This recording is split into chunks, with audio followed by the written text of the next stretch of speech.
Assalamualaikum warahmatullahi wabarakatuh.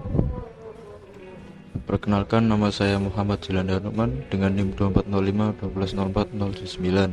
Pada kali ini saya akan menjelaskan tentang sejarah internet dari mata kuliah jaringan komputer yang diampu oleh Bapak Agus Prihartono. Yang pertama yaitu tentang sejarah internet dunia. Internet pertama kali dikembangkan tahun 1969 melalui proyek ARPANET oleh Departemen Pertahanan Amerika atau yang disebut DARPA. Awalnya tujuannya adalah menciptakan jaringan komputer untuk keperluan militer agar tetap berfungsi meski terjadi serangan nuklir, sekaligus dapat mengatasi kendala informasi terpusat.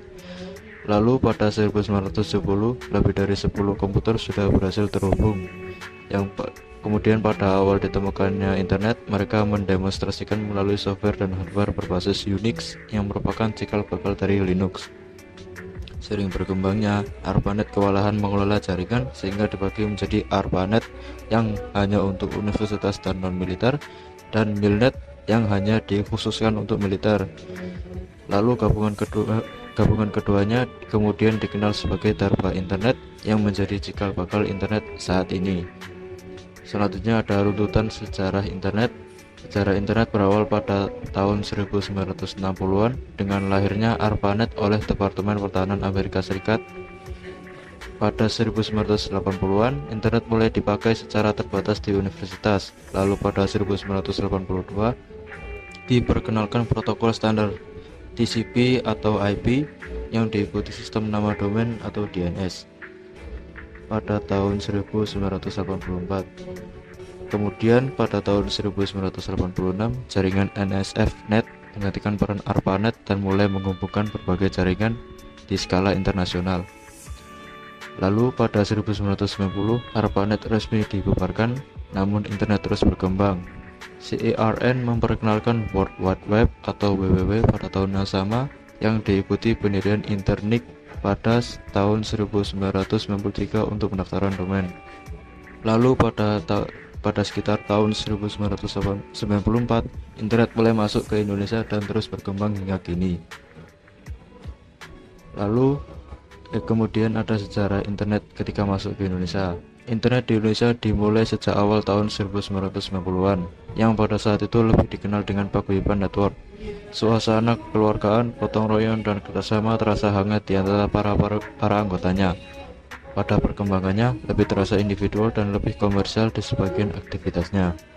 Nama-nama seperti RMS Ibrahim, Adi Sumarto, Suryono, Muhammad Ihsan, Putu, Robi Subiakto, Firman Siregar, Adi Idrayanto, dan Ono W.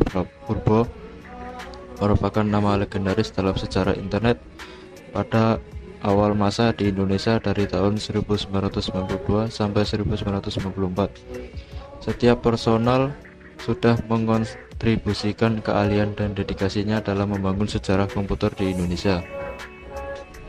Selanjutnya tentang awal masuknya internet ke Indonesia. Awal perkembangan internet di Indonesia berawal dari komunitas radio amatir ITB atau Institut Teknologi Bandung sekitar tahun 1986 dengan tokoh seperti Ono W. Purbo, Arya Sudira Pratna, dan Suryono Adi Sumarto yang belajar dari senior amatir radio termasuk Robi Subiakto. Mereka memanfaatkan perangkat radio dan komputer sederhana untuk mengembangkan komunikasi data paket radio yang kemudian diarahkan ke TCP atau IP dan menjadi dasar Paguyuban Net pada tahun 1992 hingga 1994. Robi Subiakto yang menjadi koordinator IP pertama AMPRNet atau AMP.org sebelum pada tahun 2000 perannya diteruskan oleh Ono W. Purbo. Ia juga menjadi pionir dalam menghubungkan jaringan Bulletin Board System atau BBS amatir radio di Indonesia dengan jaringan global sehingga email dapat berjalan lebih lancar. Lalu ada penyedia internet di Indonesia. Ada dua. Yang pertama itu Internet Service Provider atau ISP, atau penyedia internet yang pertama kali ada di Indonesia itu adalah IPTechNet yang secara resmi berdiri dan mulai beroperasi pada awal tahun 1994. Pada tahun yang sama muncul pula PT Indo Internet atau Indonet yang dikomandoi secara paruh waktu oleh Sanjaya. Yang kedua ada Indonet, ialah penyedia internet komersial pertama di Indonesia yang mendapat lisensi dari PT Lintas Arta. Waktu itu mereka belum begitu paham tentang bisnis internet di Indonesia, mengingat masih sedikit dan terbatasnya pengguna untuk dapat terhubung ke internet, yang waktu itu memakai dial-up oleh Indonet. Kemudian ada warnet atau yang biasa disebut dengan warung internet. Warung internet atau warnet mulai muncul di Indonesia sekitar tahun 1996 hingga 1998, ketika beberapa pionir menyewakan komputer yang terhubung ke internet di rumah kontrakan mereka. Salah satu pihak yang berperan dalam perkembangannya adalah Wasantara dari PT Pos Indonesia. Seiring meluasnya penggunaan, istilah warnet menjadi populer di masyarakat. Kemudian pada 25 Mei 2000 dibentuk Asosiasi Warnet Indonesia atau AWARI yang dipimpin oleh Rudi Rustia. Namun karena dinilai kurang transparan, kepemimpinan beralih pada tahun 2001. Rudi kemudian mendirikan organisasi baru bernama Asosiasi Pengusaha Warnet Komoditas Telematika atau yang disingkat APW, yang bersifat komersial. Sedangkan AWARI lebih berfokus pada komunitas warnet. Kemudian ada manfaat tentang internet. Yang pertama, internet merupakan sarana komunikasi murah. Yang kedua, di dalam internet terdapat sumber informasi yang sangat luas. Yang ketiga, dengan adanya internet membuka tantangan baru untuk berusaha. Yang keempat, informasi yang ada di internet tanpa batas atau tanpa sensor. Dan yang terakhir, jangkauan informasi dan komunikasi di internet tanpa batas.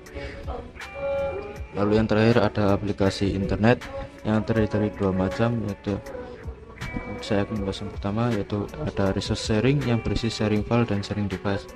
Sharing file adalah data yang dapat dibaca oleh user lain. Kemudian yang kedua ada sharing device, yaitu penggunaan device secara bersama. Contohnya seperti CD drive, hard disk, dan printer. Kemudian ada tentang komunikasi dan informasi yang berisi email dan World Wide Web. Email sendiri adalah pengiriman dokumen melalui internet. Kemudian World Wide Web adalah bagian dari internet yang menyediakan berbagai jenis resource yang dapat diakses oleh pengguna. Lalu kemudian ada FTP atau File Transfer Protocol, yaitu cara mudah, murah, dan cepat untuk transfer file atau sebuah data.